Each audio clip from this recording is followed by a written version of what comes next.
What is up, everyone? Brandon First, aka First Report, representing the First Off the Bench podcast network. Everyone comes off the bench. We are first. Welcome in to another episode of the Changeup here on the network, where we break down everything Major League Baseball has to offer. And of course, when I say we, I mean myself and my co-host Bryana Winner. You can find Bryana at bwinner12. How are you doing tonight? I'm doing okay. Obviously, injuries have been rough, and the Angels it's been rough. But granted, considering who they played last week, it's understandable. Well, and they got those brooms out, right? I know it's a little tough because it's your National League team that they swept away, but I mean, a sweep is Yes. a sweep. I'm not talking about against them though. Yeah, that's the other part, unfortunately. But yeah, so tough stuff there. But at the same time, beating the teams that they need to. So we'll get to that in a bit. And of course, injuries are obviously a topic. We are going to start there. Obviously, much of the injury news has come on the pitching side, and it seems like a lot have come in the last few weeks. And the main one, unfortunately, something we've talked about far, far too often for one of the best pitchers in the game, maybe one of the best what ifs in all of sports, Jacob DeGrom. He is going to get Tommy John again, and obviously out for this year and probably next year.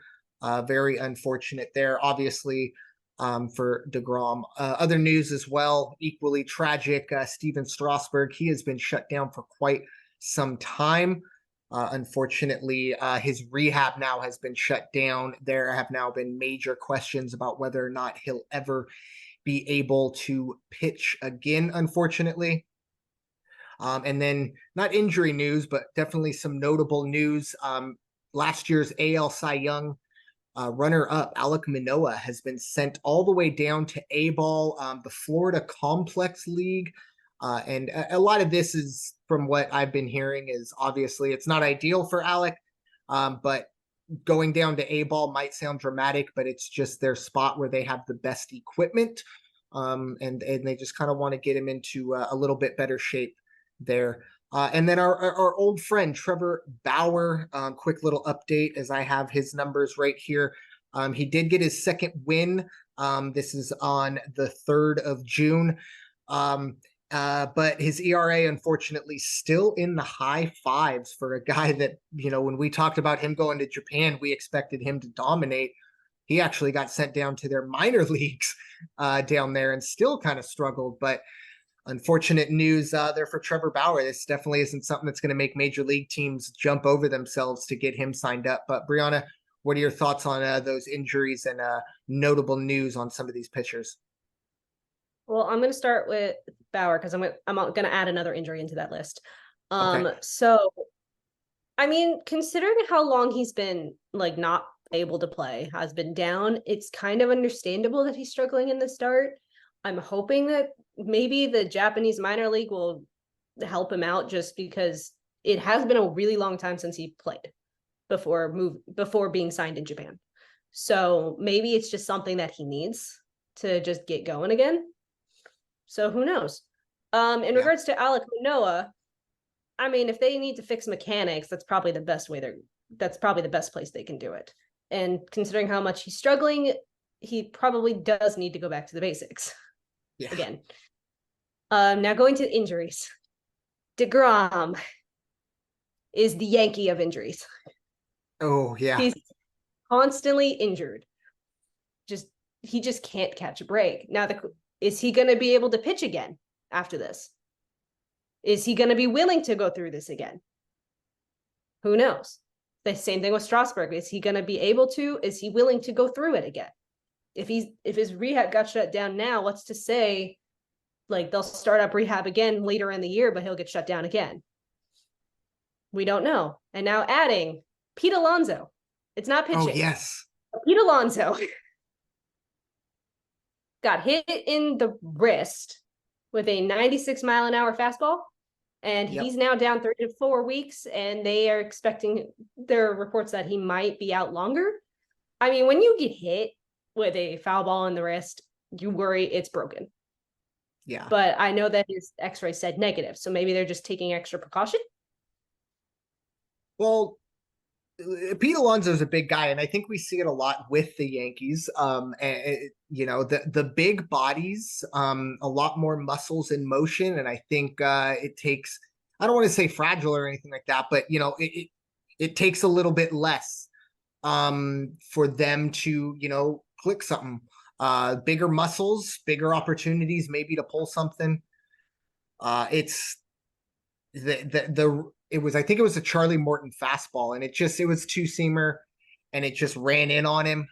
It looked pretty nasty, kind of similar to what happened with Manny Machado. Manny has come back. Manny also, he had a small or a slight fracture that kept him out for about 3 weeks.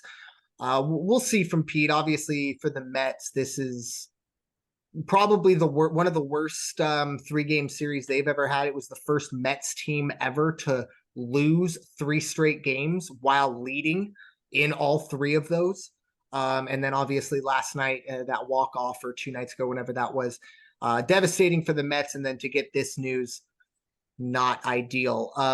My thoughts on the Alek Manoah thing, I did hear someone, and unfortunately, they're famous enough, they don't need my plug or whatever, but I saw someone bring something up about, for Alek Manoah, the pitch clock. He was one of, if not the slowest workers in baseball last year. And we've heard this kind of brought up, that, maybe speeding up certain pitchers with the pitch clock, who will that affect? And I think that could possibly be it. And I think that is a possibility why they do send him to the complex league, where it's just like, look, we're going to need to get you in a little bit better shape. I don't want to, comment on anybody's, health or well-being, but Alek Manoah is a bigger dude. And I think the Blue Jays would be perfectly fine if 10 to 15 pounds were to disappear, or at least turn into a little bit thicker muscle to get you out there. Because these days, I think he had 6 earned runs and only got 1 out. That was kind of the final straw. So for the Blue Jays in that division, you gotta be better, unfortunately. Going there for Strasburg, obviously a San Diego kid, went to West Hills here in San Diego, and obviously at San Diego State. It's so unfortunate, but I'll be honest, I think we've all kind of seen this coming. It's been a while since we've seen Strasburg. I think the last time we've seen a healthy Stephen Strasburg was in the World Series, when he was winning it, and that was 3 years ago. So it's very unfortunate. I hope he does get back. And then obviously shifting to the DeGrom situation, you hit the nail on the head. The guy can't catch a break. I brought up the Derrick Rose. I think there are a lot of comparisons to him and Derrick Rose. Just someone, unfortunately, his body doesn't seem to be able to keep up with what his talent can provide. And it's so unfortunate to see it. The emotion after, he talked with reporters. I mean, he was essentially crying. You got to feel for the guy. It's difficult, and obviously for the Rangers now, they have big question marks. They're feeling okay. Obviously, they're doing all right themselves, but that's a big guaranteed contract that they might never see a dividend on going forward. So best of luck really to the injured guys getting back out there. And for Trevor Bauer, I'll be honest, I thought the numbers were going to be higher when I put the Trevor Bauer update. I just checked them before the pod, and I was surprised that they were only in the 6s, but still not great to be doing that in Japan if you want to be playing in the majors with all the baggage that Trevor Bauer already brings in that situation. So going to switch things up here in actually 2 different ways. Obviously, switching up the segment. We're also going to do a little fact or fiction here. Pretty self-explanatory, but I will spell it out for those who need it. We're going to have a statement, and we're going to say whether or not we believe that will be fact or fiction when it is all said and done. And the first topic is going to be Luis Ariz, obviously the Miami Marlins. Currently, I believe last check, he's hitting .403, and we are recording the 9th of June. Obviously, look, 400 this late in the season is going to get some people talking. So the factor fiction question to you, Bryana, is Luisa Rise will finish the season over 400. Fiction. There's still a long way to go. And we haven't even hit the All-Star break. I don't think he's going to be able to keep it up. Yeah. The Marlins are going to get a tougher schedule. Yeah. I put him a little bit closer to 380, maybe 385, but it's really, really hard to hit 400. And the best way I can kind of break it down is hitting 400 at the minimum is going 2 for 5 every single day. At the bare minimum. Now, obviously, you're going to have 0 for days. Well, guess what? You're going to have to find 2 hits in those 0 for days. So you can only imagine how difficult. I think it's hard enough in this day and age, even with the shifts going away and all that stuff, to hit 300, let alone 400. I think anything over 350 these days is kind of like the new 400. I think he'll definitely hit over 350. But I agree with you. I think this is fiction. I think it'll be a great storyline going forward. If we're still talking about this in December, maybe we rehash it maybe then. But I think right now, I don't see how it happens. Great hitter. Going to win the batting title. Probably going to hit in the high 300s. Not going to hit 400. But our second fact or fiction statement is going to be concerning the American League West and the Texas Rangers. So the question is, Bryana, the Texas Rangers will finish the season as the American League West champions. I really hope so. I'm not going to go fast. Oh no. Oh, Bryana's got some spotty Wi-Fi. Unfortunately, it looks like she did just pop out, but she will be on here momentarily. Pretty much, there she is. She's right back.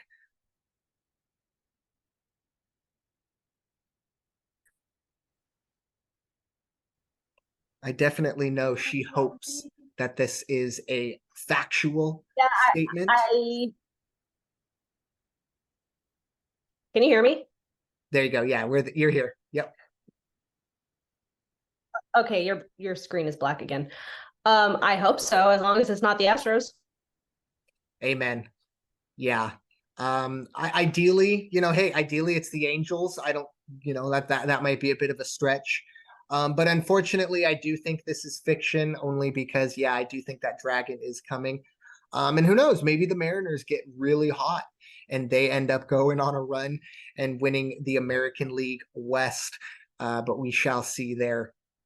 Moving on to our third topic, it is going to be concerning the American League Central. Currently, the American League Central is being led by the Minnesota Twins, who are 1 game under 500.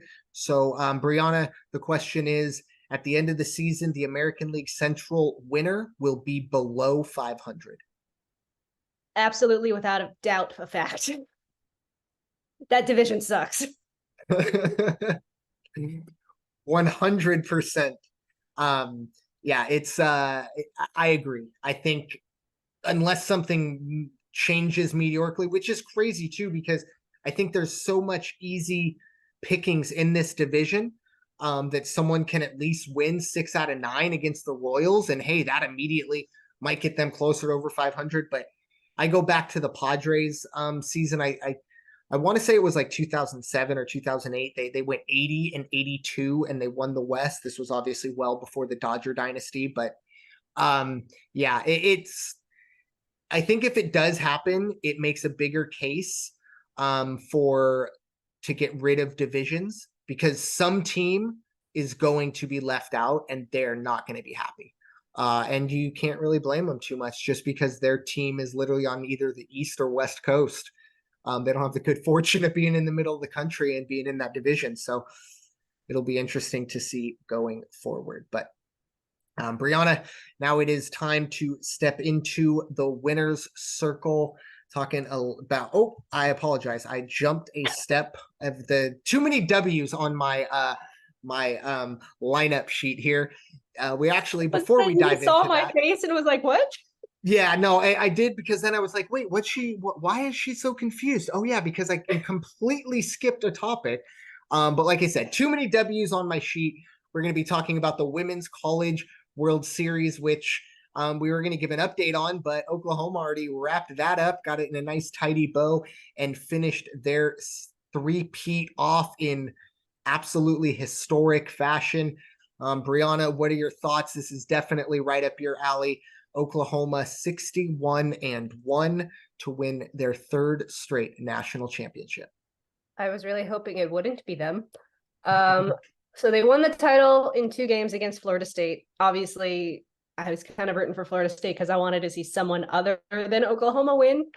Look, they were on a 53-game win streak, and their only loss was in February to Baylor, and it was only a 1-run game. Wow. Look, Oklahoma is just a powerhouse that nobody can deny yet. And keep in mind, UCLA was not in the Women's College World Series because they lost in their own regional, which was obviously a shock. If they couldn't come out of that, I wanted San Diego State to come out of it, and I'm glad they did. But I needed somebody other than Oklahoma to win. I would have been happy with anybody other than Oklahoma. And I had brought this up to you. Oklahoma is like the Alabama football, although you said it's the other way around. Yeah. I mean, obviously it's tough to compare a 62-game schedule to a 12-game schedule or 15, whatever they play now. Teams go undefeated all the time. 61-1, even in the heyday of the Arizonas, the Stanfords, the UCLA. And I mean, correct me if I'm wrong, you know better than I do, Bryana, but 61-1 for me, that is just off the top of my head. That is the best record I've heard. Obviously, you know, there's only one better record than that. And I've never heard of a softball team going perfect, at least over a 60+ game season. Yeah, I haven't either. And honestly, I haven't looked it up, but I wish I did. But I would like to know if somebody had gone with only 1 loss before, or if somebody was perfect. I'm curious to know. And I wish I looked it up before this. Well, and it's just something that popped into my head because obviously 61-1, you're either tied or have the best record.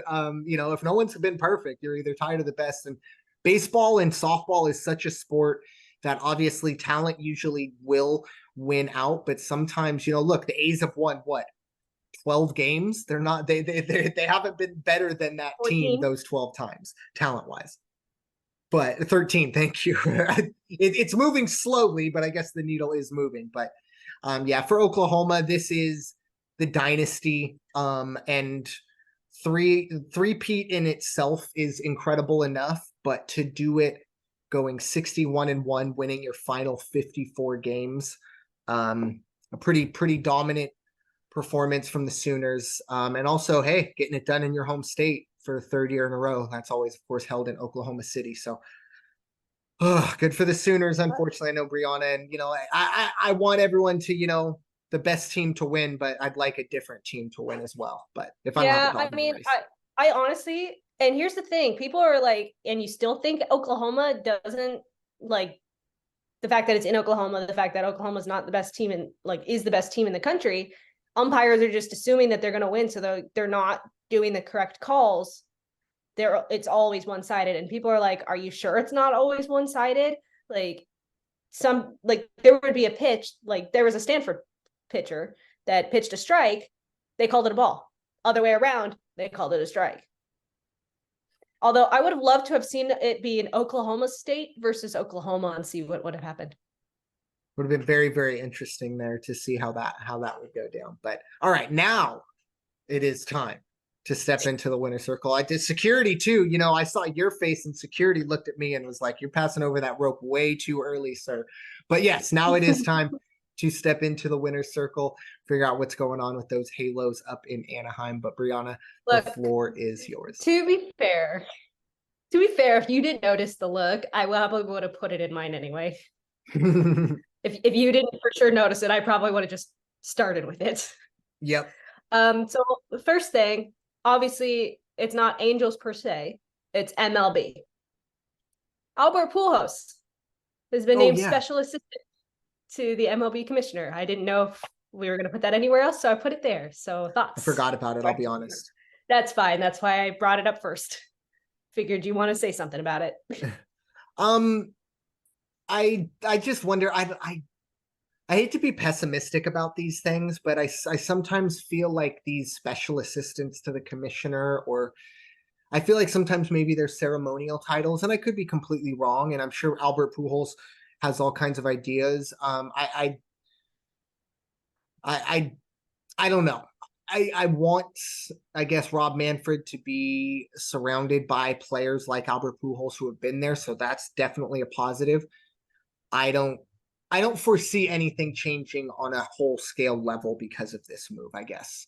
But once again, not to downplay what he's going to do, and I could be totally wrong. I just sometimes, I guess, I'm just kind of pessimistic when I hear um, what I believe to kind of sometimes sound like somewhat patronizing job titles. But I'm happy for him. Like 2 days before, though, he was like making his broadcast debut. So I don't know. It seems like he's got his fingers in 3 or 4 different pots, which is good, diversified. But it'll be interesting to see if he can put a positivity on the game.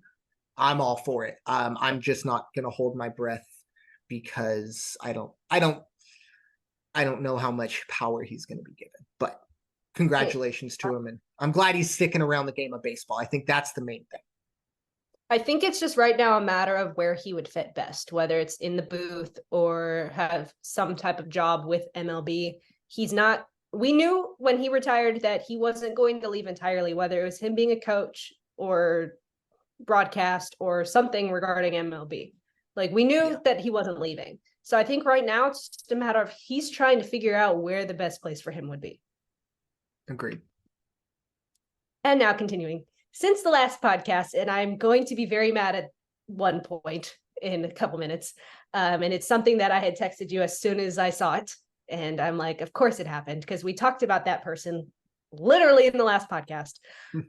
So the Angels got swept by the Marlins. Sorry, we did not help you out a little bit before going into the series with you guys. Sorry. Look, I had a feeling it was going to happen. I'm sorry. They went 2-1 against the White Sox, and I'm going to give a nod to the White Sox in a second too, because obviously something against the Angels was good to see, and they ended out in May against the White Sox. Then they went 1-3 against Houston, and look, I'm glad they took one. If they got swept, it wouldn't have been surprising, but I'm glad they got one out of the 4. Yeah. And then obviously they swept my other team in the Cubs. Anthony Rendon. First off, no charges after that fan interaction opening weekend, and we weren't sure if something was going to happen there or not, but they did announce there were no charges going against him, and he has been activated off of the injured list. Will he be injured again in a week? We shall see, because that just seems to be the theme with him. Always injured, just like DeGrom, but at least Rendon comes back. Sorry to you Mets fans, and we will get to the Mets later. Joe Adell, who I know you were very happy to see. He got recalled with Hunter Renfroe on the paternity list. Obviously, that was one part you didn't see, but he did. He is only there because Renfroe is on paternity, and I am hoping that he takes advantage of this, and I hope he proves that he should be in the majors. And honestly, if he can continue hitting like he did yesterday, he'll be fine. Look, he hit in his season debut, he hit a 451-foot home run, which is the hardest hit, and I think the farthest of any player this year. Damn. Right? Is that what you were watching? I don't know for sure. I saw it live, and it was like I texted. I said I just saw Joe Adell murder a baseball. It was kind of in passing, so I wasn't listening. I was just kind of looking up, and I saw it, and it was kind of almost an audible "oh," because he just hit it so hard, and it's got to be top 5. I would not be surprised if it's the hardest hit ball. I don't know about in terms of length or distance, but it's kind of crazy that it's Joe Adell even being in the top 5, because he's. I mean, for me, I don't look at him as a big time home run hitter. He's definitely got some pop. Believe me, he showed that to me yesterday. But wow, definitely surprising in that case. But yeah, it was a very impressive, and like you said, hopefully he can continue to take advantage of it. Okay, so he is not top 5. Okay, fair enough. Mike Trout is Fair. I knew, last of course, it's the other dude. Mike Trout last week. 476 foot against the White Sox. My goodness. It looks like so. Yeah. Oh, he's not even in the top 20. Yeah, Never mind. I think it was more of Oh, hardest hit, like in terms of but I mean it was 450 plus, I think, but some of these guys it just, was, and plus you yeah, got it to was think about 450. Colorado. Yeah, And Colorado gets some. now, going on to the person who made his debut after the podcast, and we had talked about him already. It is Ben Joyce. He made his debut right after the last podcast in the 6-4 win over Chicago, and I will be talking about something else within that game. Look, Ben Joyce, what was the fastest pitch? 105 in that I game? believe so. He hit most of the pitches he threw were over 100 in that game, and he 100%. only pitched one inning. He Hmm. gave up one hit and had 2 strikeouts. That was the extent of his inning. Look, I am all for this. And I know you are too. You have been Yeah, looking I forward mean, to him debut. I saw him pitch at Tennessee. And it was incredible to see a collegiate pitcher throwing 104, 105.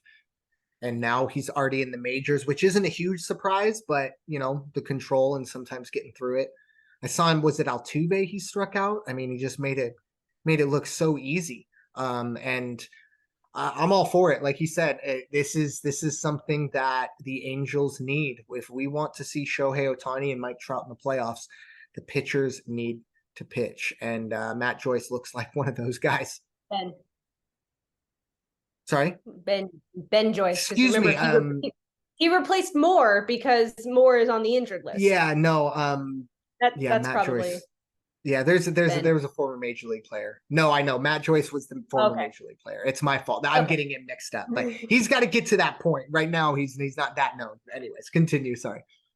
Same game. This, and keep in mind this is for the White Sox. This pitcher was diagnosed with stage 4 cancer, and he returned in this game against the Angels, and it wasn't the best inning that he pitched. He gave up 3 hits, 2 earned runs, and a walk. But look, Liam Hendriks coming back from that diagnosis, from obviously like treating this cancer, I applaud you. I don't know if I'd been able to do it. Obviously, I know the same thing's happening with the NFL and the Saints. So, but I mean, I am happy for this. I'm glad to see he's back up and doing what he loves rather than being confined to a hospital. Amen. I mean, it's hard enough, I think, to pitch in the major leagues, and to pitch at the level he pitches at, let alone 6 months after being diagnosed with, I think it's stage 4 lymphoma. Don't quote me on that, but I believe it's something like that. So, and for him to get back out on the mound, I think I'll be honest, it's probably difficult for him. Emotions running high. I saw the ovation. It's a standing ovation. You know, I'm sure both teams are cheering him on too. That's a little weird for a pitcher sometimes. You know, they get a little emotional and all of a sudden they start to think about it. And we used to always say the worst thing you could do as a ball player is think.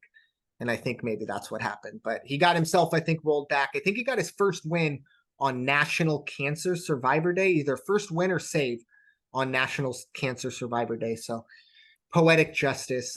Best of luck going forward to Liam. He's a really good guy as well. Really funny from all the interviews. But anyways, back to you. Well, all that's left is the up next.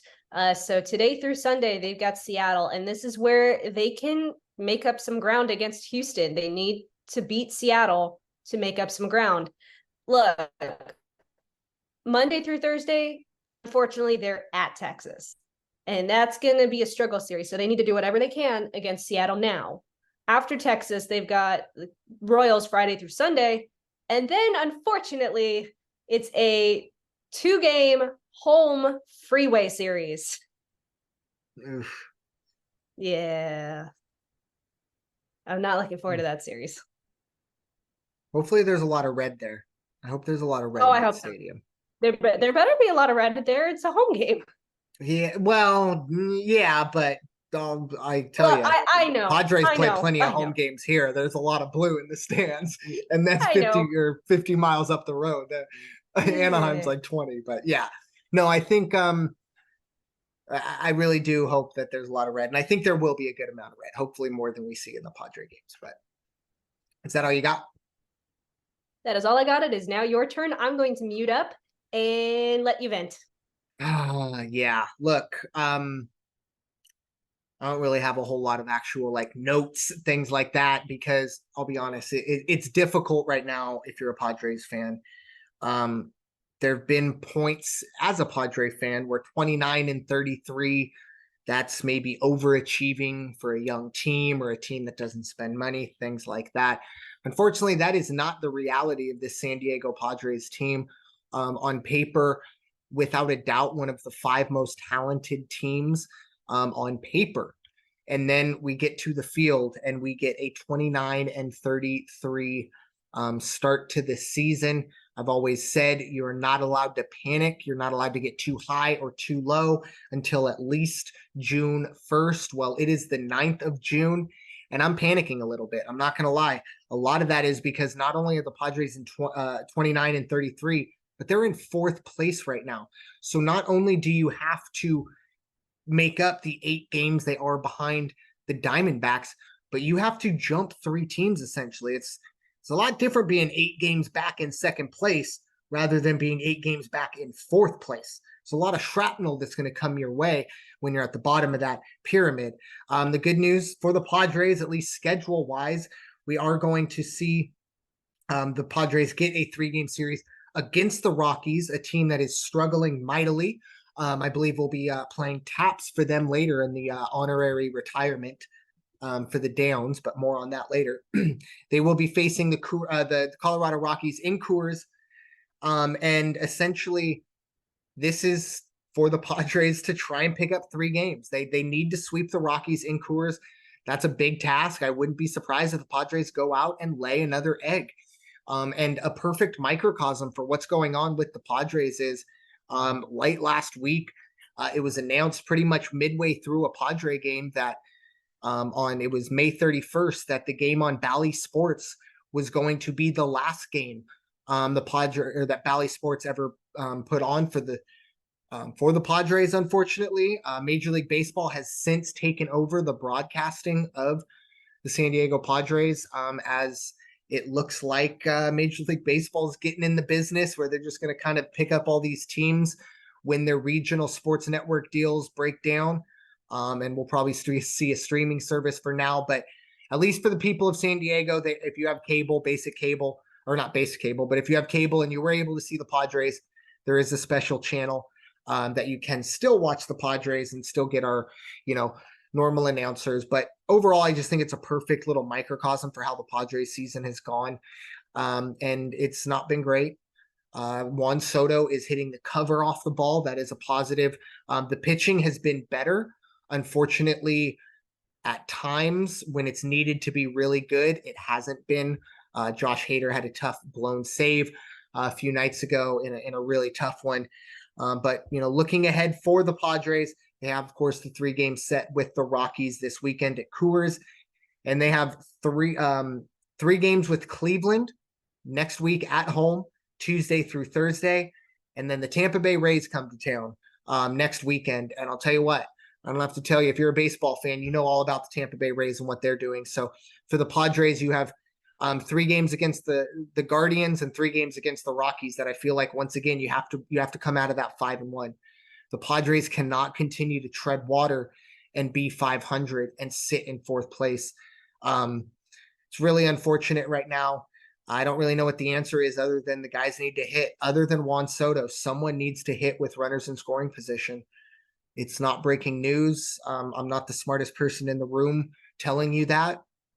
It's just so frustrating to see these guys really, really struggle. And Tatis is hitting the ball well, is hitting the ball well as well, but it's not enough right now for the Padres. But it is still early enough that we're allowed to say it's early, but it's getting late early, unfortunately. But with that being said, we are going to dive into our 3 up and 3 down. And I had the ups this week. We're going to stay in the National League West, and it's kind of a bittersweet up. It is the Arizona Diamondbacks. As I left my notes, let me pull these up. They are 8-2 in their last 10, 37-25 overall. They are a game and a half ahead of the Los Angeles Dodgers. They're in first place in the National League West. Obviously bittersweet. I want the Padres to be there, but it's not the Dodgers. So that's the sweet side of it. Bryana, what are your thoughts on the Arizona Diamondbacks? Look, I would have said it the same exact way you would have. It's not the Dodgers. And look, those Exactly. two were tied. Those two have been going back and forth pretty much for the last month. They have been tied at times. And I'm, as much as I want the Padres there, as long as it's not the Dodgers, I'm happy. And honestly, considering what the Diamondbacks have done this year, they deserve to be at the top spot right now. And honestly, I'm all for it. And after you needing your vent session, I'm glad you had the ups. Yeah, it's a nice bring yourself into the positives, right? Like I don't think I thought about or planned that out like that, but it worked. I was able to become positive after that Padre report that just brings me down every time we do it. But we're professionals here. We have a duty. God knows Bryana was still giving her winner circles in the middle of a 12-game losing streak last year. I don't know why I brought that up. That was unfortunate. Let's just move on. Bryana, what is our first down of the week? That was unfortunate. I don't know why I did that. There was no reason for that. And, I apologize. It's not happening now. You're right. You're right. It was just a stray bullet for no reason that I just shot across Look, the bow. if they did not have that series against Houston, and this had happened to let's say they were going up against like the Royals and they went 1-3, then I would be mad. Mm-hmm. But I can't be mad at the fact that they only went 1-3 against Houston because at least they took one. So there's Amen. my positive. Amen. That's why I was not venting. Plus, there was somewhat mostly good news in this one today. So yes. So like I said, we were gonna go circle back to the Mets. Look, at one point within the last couple weeks, they were second in the division. Now, look, they're 3-7. They're fourth in the division. They are struggling. They're half a game back of Philadelphia and 8.5 games back on National League East leading Atlanta. And it had been at a point where they were only like 2 games back. Now it's 8.5. They have struggled. And I'm sure pitching's going to have to do with it. Look, the fact that they lost Pete Alonso isn't helping. So hopefully they can turn it around. And I will literally say the same thing with the next down because we thought they had turned it around, but they didn't. So I'm going to let you talk now. Yeah. The other bad news for the Mets is you look at the division, obviously they sit in 4th place. The Mets have lost 6 in a row. Okay, that's not great. That's not even good. But Atlanta, 5 in a row. They've won 5 in a row. Marlins won 6 in a row. Philadelphia won 5 in a row. So the Mets are kind of they're dropping fast, and the people they're chasing are gaining steam. That is not good. Once again, I'm not a mathematician, but one going up and the other one going down, it's going to be difficult for that one to get up to where to where they need to be. Obviously, the Mets, like you said, Pete Alonso being out, not a ton of great news for the Mets. Obviously, they have the budget that if they need to go out and get somebody, but who's that person? I think they need to. This is not a trade deadline. This is not an all-star break tweak or call up a kid or this or that. They need wholesale changes, it looks like, or at the very least to get fully healthy. And at the moment, it doesn't seem like it's happening, while the other teams in their division are not doing or doing exactly the opposite of what they're doing, unfortunately. But I will say at least the Nationals are they've lost 4 in a row. So at least it looks like the Mets will be safe from last place this year. Well, the Nationals suck. What do you expect? Yes. Well, Well, the yeah, Nationals suck. But they're not young. the A's. They're young. Yeah, they're young. They're spunky. You kind of just want to rub the top of their heads and give them an orange slice and tell them, you know what? Thanks for showing up today. The A's are just embarrassing. But second up of the week, we have we're staying in the National League East. Kind of spoiled the party, but the Miami Marlins, they are on a 6-game winning streak, 8-2 in their last 10, 3.5 games behind the East leading Braves. 35-28 for a Marlins team that, let's be honest, it's been a long time since we've seen the Marlins be any sort of factor in the National League East. Bryana, what are your thoughts? The Marlins making some moves and possibly I don't want to talk about the team that swept the Angels. I don't want to. Well, I didn't want to bring that up. We could have just glossed over the fact that, I had already mentioned it once. Maybe they forgot about it, but not anymore. What? If you didn't forget about the 12-game losing streak, they're not going to forget about this within the same podcast. It's not going to happen. That's fair. Fair enough. Like, what's our second down? I mean, I am glad that Miami turned it around after a couple years ago. So yeah. Second down, this team also has gone 3-7 in their last 10. And look, the Cardinals, it started looking like they had turned it around. They were in third in the division. They had done something to fix it. And now they have moved right back down into last in the Central. And the Central already isn't good. Like, come on. Also, like I mentioned before, I'm going to do a little plug here with someone also other than the Cardinals. So I'm going to tie in minor league for a second, and I'm not sure if you heard this. So Leonard Taveras and Angel minor leaguer Darlin Francia, I'm apologizing if I said it wrong. They both tested positive for performance enhancing drugs. Taveras is out for 80 games and Francia is out for 56. Yikes. Now you see why I said I was going to do a tie-in. Yeah, that's definitely a down. Yikes. Oof. Second one. But yeah, I just figured to tie it in.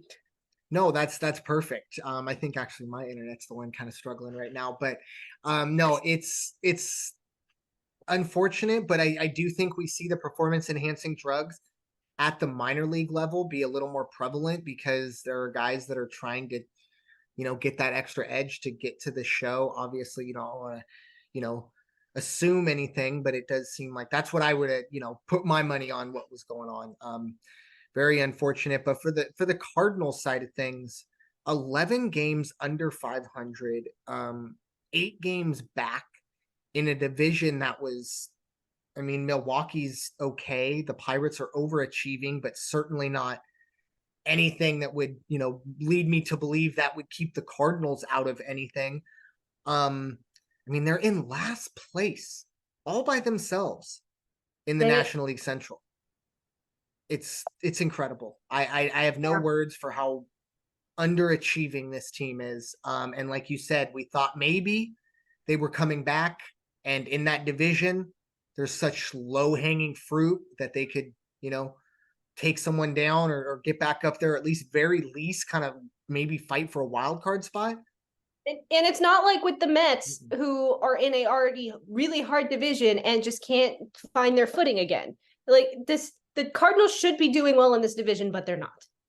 Yeah, whereas if the Mets aren't doing well, even if the Mets are doing well, they may not be at the top of that division because the East, whether it's the American League or the National League, is going to be the hardest division. Although National League West is giving them a run for their money.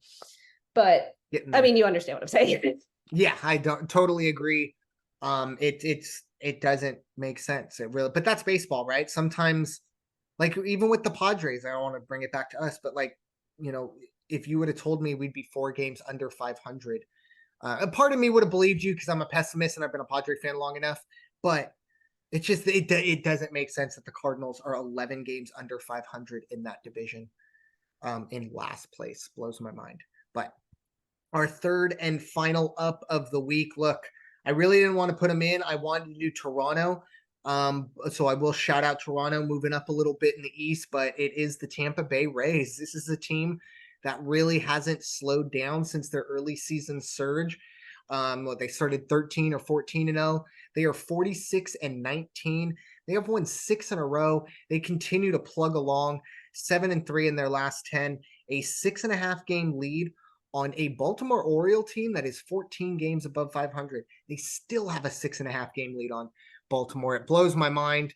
I can only imagine. I'm just going to try and do a little quick math. Yeah.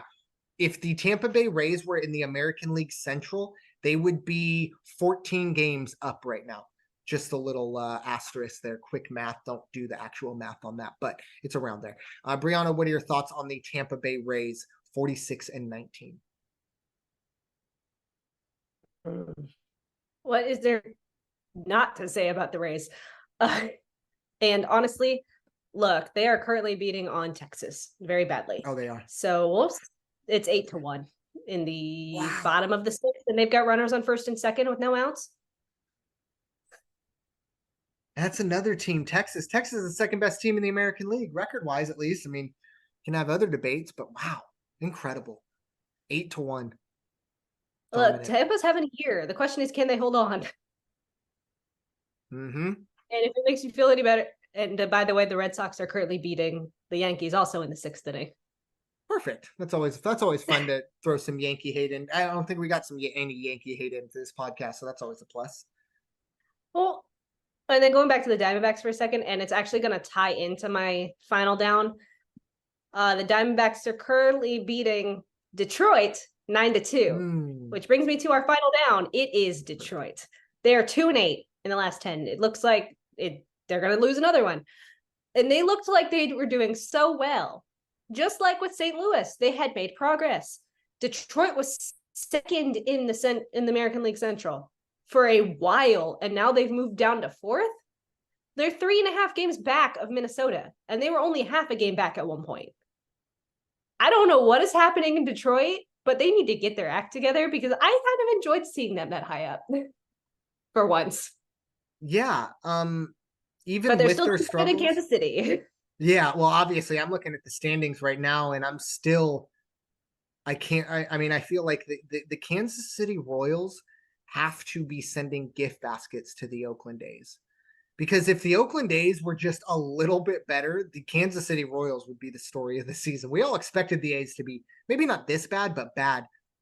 But not to bring this around to the Royals, because they've been retired on the downs, but 18-44. Anyways, the Detroit Tigers, 6 in a row. 6 losses in a row, I should say, 2-8 overall. The crazy thing is they're 8 games under 500, and they're 3.5 games back. Once again, that just kind of shows you the difference. Talked about the Baltimore Orioles, 14 games over 500. They're 6 games back. Detroit, 8 games under 500, and they're only 3.5 back. Incredible. So, I mean, as much as they are on the down and obviously not playing great baseball, they can turn this around real quick and find themselves right back up, right on the Twins' tail, if you will. But also another little shout out for the Twins, just to kind of bring that in. Rocco Baldelli, I believe. I don't know if the missus already delivered, or they got the news that he is going to be, or she is going to be, having twins. So. What a team player there, right? Really taking control and saying, you know what, I'm a Twins manager. I'm gonna have twins myself. So good for him. I give a little shout out there. But Bryana, anything you wanted to add there, or any final thoughts for this episode of the Changeup? Honorary down, and it is a retirement, because the Rockies suck. And they are not coming out of this hole. Especially in the division they're in. If they were in the Central, which Colorado could have potentially been in, they would have been fine. But they're in the West and not the Central. So sorry, all you Rockies fans. Look, they've gone 2-8. They're on a 4-game losing streak, and they're 12 games back of Arizona. And it could be more, depending on what happens today. They are not getting out of this hole. Yeah. Just like the A's will never get out of the hole they're in until they possibly move to Vegas and get new scenery. There you go. Exactly. Yeah. I had to do a dig at the A's. I'm sorry. Yeah, too. Well, and they're very diggable. I don't know if that's definitely a word. I don't think I used it in the right context. But anyways, um going back to the Rockies, 12 games under 500 as well. Yeah. This team, thanks for playing. Enjoy the altitude, have fun hitting, a lot of home runs. Also enjoy paying Nolan Arenado's salary. Hey, but you know what? At the very least, the Rockies can look around and go, you know what? Hey, at least we have pretty much the same record as the Cardinals. So hey, maybe Nolan Arenado wouldn't make us any better. So maybe they could make that case. Who knows? But yeah, it's bad. They have been retired from the down list. Adios, c'est la vie. Maybe we'll see you next year. Well, I guarantee we'll see you next year. It's just probably a matter of how long you last until you are retired again next year. But looking way too far ahead, and Rocky fans don't need that right now. Well, now the question's going to be, will St. Louis end up on the retirement list? And I will say this. I think they're going to have, at least in my mind, they're going to have a bigger net, if you will, or because I still believe, even right now, I still believe the Cardinals can win this division. I know it sounds crazy, but the amount of the Central sucks, and this... I understand the Central sucks. Mm-hmm. And the Rockies don't really have anybody. With all due respect to Chris Bryant and Charlie Blackmon, and obviously fantastic baseball players, but not great baseball team at the major league level. But we'll see. I do expect at some point, though, if it keeps going like this for the Cardinals, if they're on this list next week, it's definitely a conversation that has to be had. But that will be for next week. Bryana, your final thoughts for this episode? Well, aside from Major League Baseball, the College World Series regionals are going on, so we'll be probably talking about that in a little while. Yep. I expect next week. The super regionals will be taken care of this weekend, or at least into Monday, and we'll know the 8 teams that will be heading to Omaha for the College World Series. So we'll have that for you next week as well. Can't wait to break that down. But yeah, that's kind of a bit of my final thoughts. I watched a lot of college baseball last weekend, and might not have, obviously, when you go from watching the pro game, even the A's. That's still on a certain level in college ball. It's fun. Sometimes it is a lot of sloppy baseball. Sometimes some of the pitchers, you just kind of want to yell at them, just throw it over the plate in those situations. But if you do get some time, definitely check out. I think we're going to see a lot of really good baseball. If you do get an opportunity, check out LSU. LSU has 2 or 3 players that not only are going to go probably in the top 10, or at least in the first round of the major league draft, but we could be looking at the number 1 overall pick in Dylan Cruz. He plays out in center field. He reminds me a lot of Alex Bregman. I don't know if it's just because he went to LSU and he's maybe a little shorter in stature, I should say. I don't know if that's the case, but anyways, that's kind of the comp I get. So if you do get some time, check out college baseball, check out LSU, and see what Dylan Cruz is all about there. But with that being said, thank you all so much for listening to this edition of the... Oh, Bryana's got something. Yep. I don't know if you've seen the Pirates or the Mets score right now. I have not. What you got? Pirates are up 10-2. Goodness. In the top of the 5th hits just keep on coming. In the top of the 5th. Incredible. Wow. Damn you, Astros. Yikes. Oh, well, yeah. And that's how we'll end the podcast there. Thank you all so much for listening to this episode of The Changeup, presented by the First Off the Bench Podcast Network. Everyone comes off the bench. We are first. It's time for you all to go wash your hands and stop hating everybody. We'll talk to you all very soon. Take care.